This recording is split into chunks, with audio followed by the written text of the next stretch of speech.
Doriți să gătiți micii corect pe grătar și să fie și zemoși? Rămâneți cu mine în acest clip și o să vă arăt câteva lucruri de care trebuie să țineți neapărat cont pentru a face niște mici ca în piață.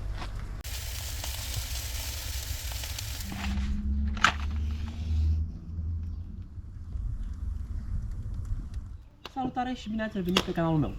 Astăzi vom prepara mici. Vom prepara mici din comerț. Știu că nu sunt foarte mulți care prepară carne de mici acasă, pentru că durează cel puțin 2 zile. Așa că vă voi prezenta cum facem pe grătar mici din comerț pentru a ieși suculenți și bine făcuți. Pentru acest lucru trebuie să ținem cont de câțiva pași foarte simpli pe care trebuie să urmăm cu strictețe. Primul lucru pe care trebuie să-l facem atunci când vrem să preparăm niște mici foarte gustoși și suculenți, trebuie să luăm o bere și să adăugăm peste mici. Am zis că începe și ploaia, nu ne lasă așa de mult.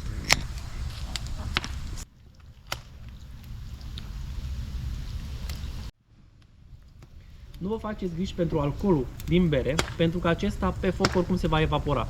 El o să ne ajute foarte mult să frăgezim micii, de aceea punem și această bere peste ei.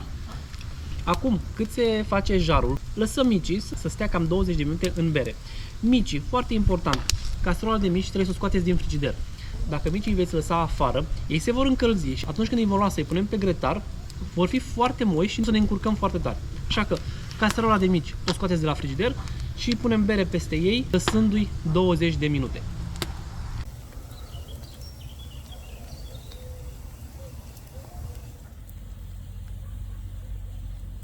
Când facem focul la grătar, vă dau un sfat și vă dau o mare recomandare. Nu mai folosiți cărbuni. Cărbunii nu sunt sănătoși și nu sunt recomandați pentru dumneavoastră. Grăsimea care pică pe cărbuni se întoarce în carne împreună cu alte substanțe care sunt foarte nocive și foarte cancerigene. Încercați să folosiți lemne de esență tare, așa cum am folosit și eu, dacă vedeți. Am folosit fag de data aceasta.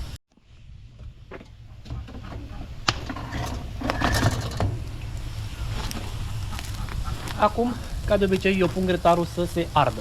Așa cum am spus și în alte clipuri anterioare, eu ard grătarul pentru că așa îl dezinfectez cel mai bine. Grătarul meu stă afară, nu e acoperit, nu pot să-l acopăr cu nimic și mai sunt animale care vin la el. Așa că, înainte să-l curăț din nou, îl ard foarte bine, automat se va arde toată grăsimea care rămâne pe el și se va dezinfecta. După ce îl ard, îl dau un pic afară și îl curăț foarte, foarte bine. În acest fel, grătarul meu să fie pregătit pentru următoarea serie de preparate.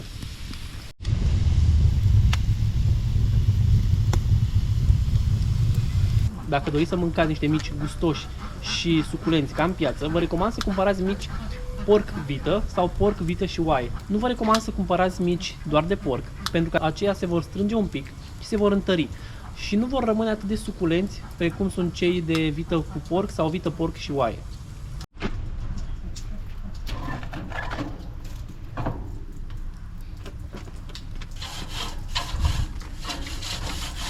Acum îl curățăm foarte, foarte bine.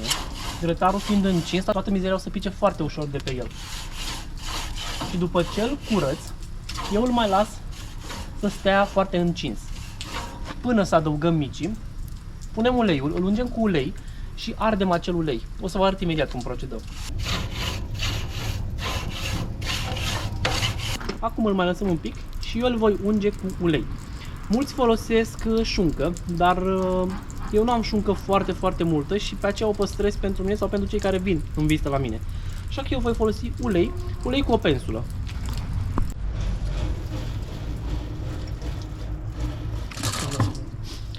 Am uns grătarul și l-am pus înapoi să se ardă. Am primit această întrebare: de ce ung grătarul dacă eu îl pun înapoi pe foc? Răspunsul e următorul. Noi ungem grătarul pentru a arde acel strat de grăsime sau de ulei și a forma o peliculă pe el. În felul acesta nu o să se mai lipească nimic pe grătar. Pentru că noi nu avem nevoie să ungem să rămână uleiul pe el.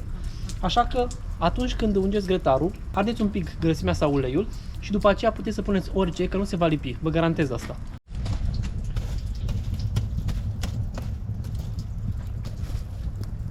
Am împrăștiat jarul și acum o să vă arăt cum încercăm jarul pentru mici. Cu mâna, partea din exterior a mâinii, ținem asupra jarului. Trebuie să ținem maxim 5 secunde. Dacă putem să ținem mai mult, jarul e slab. Dacă nu putem să ținem 5 secunde, jarul e foarte puternic. La mine jarul este perfect. Urmează să pun micii și să ne apucăm să-i gătim. Am văzut la câteva persoane că se ung pe mână cu ulei. Mie mi se pare total greșit, pentru că o să ne murdărim destul de tare și o să fim plini de ulei. Dacă ați pus bere peste mici și băgați un pic mâna în bere, micul nu o să mai prindă de mână deloc și putem să-l punem foarte ușor. Acesta este, cred că, unul din lucrurile foarte importante la mici, ca să ne descurcăm foarte ușor cu ei.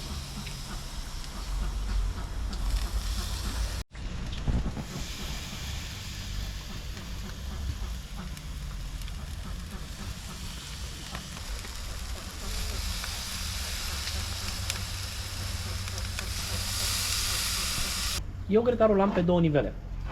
Am făcut un nivel mai sus și unul mai jos, pentru că atunci când fac mai multe serii de preparate, să-l pot coborî mai sus și mai jos, pentru că lemnul, chiar fiind de esență tare, nu o să țină jarul foarte, foarte mult, ore întregi.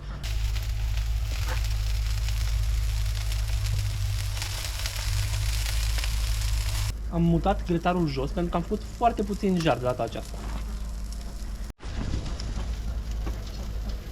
Micii trebuie să-i lăsăm 2-3 minute pe fiecare parte. Nu-i lăsați mai mult, pentru că ei nu au nevoie de foarte mult timp să se facă, să se gătească. Mulți mi-au spus că micii trebuie să întorci doar pe 3 părți. Din punctul meu de vedere, nu e adevărat.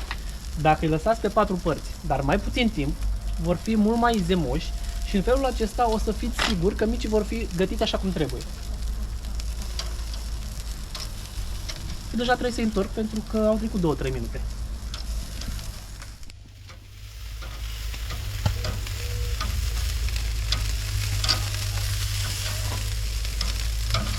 După cum vedeți, micii nu sunt lipiți deloc.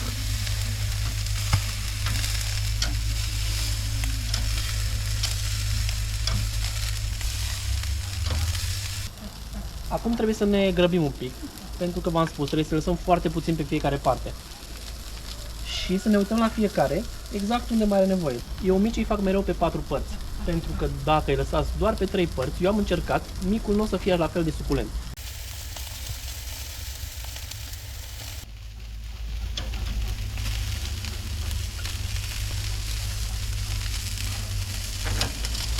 Să vă arăt cum vă dați seama că micii noștri sunt gata. Noi trebuie să luăm un mic și ei trebuie să umfle. După ce s-au umflat și nu știți dacă sunt sigur făcuți, luați un mic și îi dați drumul de jos. Îi dăm drumul ușor de jos și el trebuie să țopăie ca o minge. În felul acesta ne dăm seama că micul în interior este făcut și este și zemos. Dacă micii sunt foarte făcuți, el o să pice și nu o să sară așa de mult. Dacă dați drumul la mic de sus de aici, sigur el va sări. Noi trebuie să-i dăm drumul de jos și să țopăie. Atunci când micul dansează, el este gata. După ce am încercat, trebuie să-i luăm pe toți de pe grătar. V-am zis, ei sar destul de frumos și nu trebuie să-i lăsăm mai mult.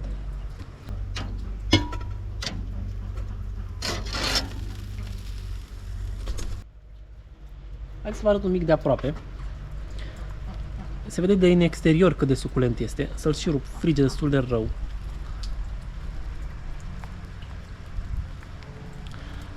Pur și simplu curge grăsime din el și se vede că este gătit la interior.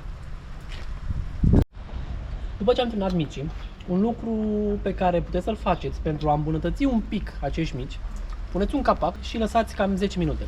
Îi mai lăsați 10 minute să stea ei acolo.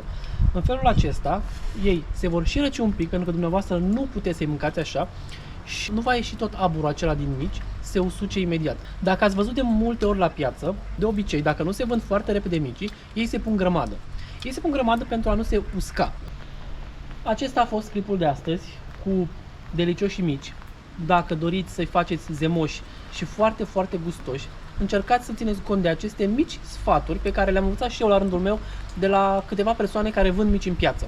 Dacă v-a plăcut și dacă îl credeți că este util acest clip, abonați-vă la canal, apăsați butonul de like și ne vedem la următoarele rețete cu multe alte sfaturi și trucuri pe care le-am învățat și eu la rândul meu și vreau să vi le împărtășesc și dumneavoastră. Vă urez o săptămână frumoasă. La revedere!